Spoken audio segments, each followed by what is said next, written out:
up, everyone? So today's movie I'm discussing on the channel is the latest film from beloved British filmmaker Edgar Wright, the man who has given us such beloved genre gems like Shaun of the Dead and Baby Driver. For his latest film, he's decided to give us his interpretation of Stephen King's novel The Running Man, which has been adapted into a film once before, back in 1987 by Paul Michael Glaser, and that starred Arnold Schwarzenegger in the lead role.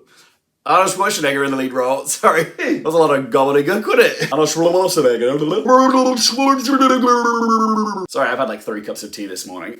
That film took some creative liberties with the source material, but Wright's interpretation feels a bit more faithful and also revitalized for a modern audience. The plot of The Running Man is very simple. It's set in a dystopian America where the divide between the haves and the have-not is gaping, and a desperate dad called Ben Richards, played by Glen Powell, signs up to a deadly televised game show called The Running Man in order to win some money to take care of his sick baby daughter Kathy, as well as wife Sheila, who's played by Jayme Lawson. All Ben has to do is survive 30 days out in the wild without getting caught and killed by these 5 deadly hunters. If he survives the entire 30 days, he wins $1 billion.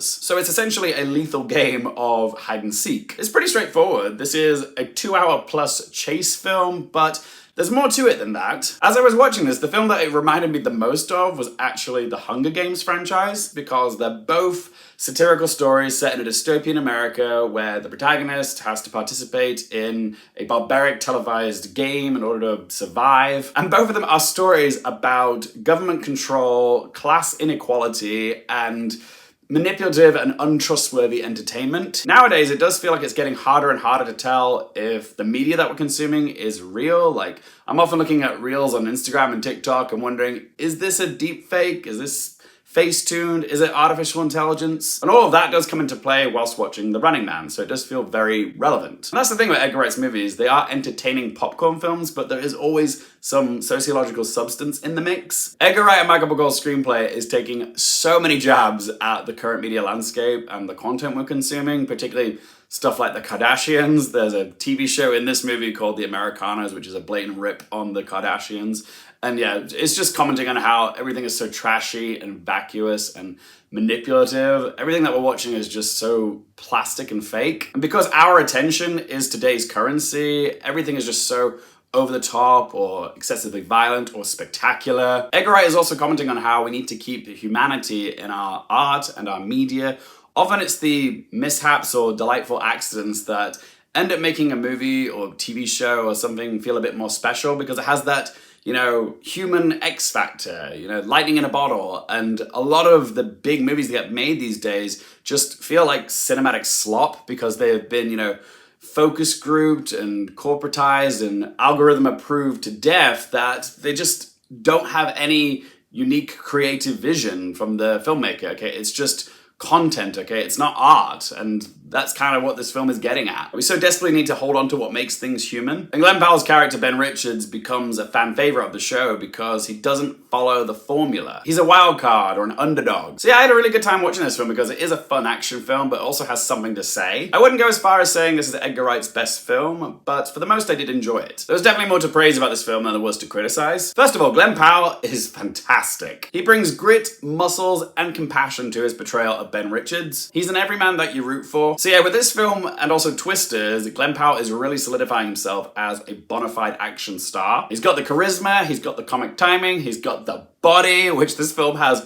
no qualms about showing off. There's an entire action set piece in this film involving him abseiling down a building wearing nothing but a towel. Oh yeah, the girls and the gays are gonna love this film. Also, a shout out to the Fun Twinks cereal. But also, Colman Domingo was electrifying in this. He plays this TV presenter called Bobby T. He's like the Caesar Flickerman of this film, if you will. But yeah, Domingo just oozes charisma naturally, so this role plays perfectly into his skill set. And Josh Brolin is also delightfully punchable as the network boss Killian. But when it comes to the characters, where this film was definitely lacking was with the female characters. Like, I would have liked a little bit more of Jayme Lawson's character Sheila. Like, it would have been actually nice to see her watching her husband participating in The Running Man, like actually seeing her fret for her husband's safety, but you don't actually see much of Sheila once Ben is on the run in The Running Man. So yeah, she just kind of gets forgotten about. Also, Emilia Jones has a role in this. You guys might recognize her as the lead from Coda. But yeah, I think the character she plays is also called Emilia, and she's this a rich woman who accidentally gets caught in the crossfires of Ben's Running Man plot. She provides a contrast to Ben because she is completely oblivious to poverty because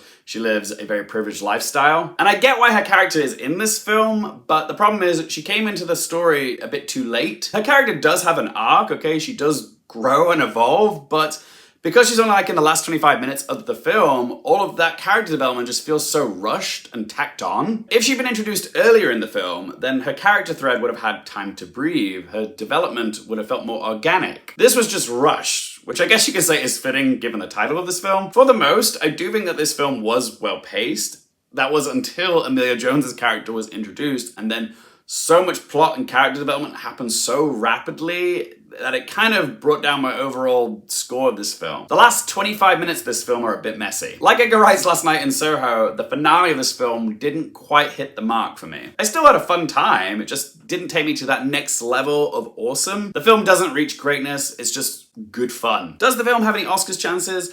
No, I don't think this is an Oscars movie, but because it's an action movie, maybe it could get into like best visual effects. But I do anticipate this film will get into SAG stunt ensemble. So yeah, if it's gonna get nominated anywhere, it'll probably get nominated at the SAGs for stunts. All right then, it's time to ask them 3 questions. Firstly, would I watch this again?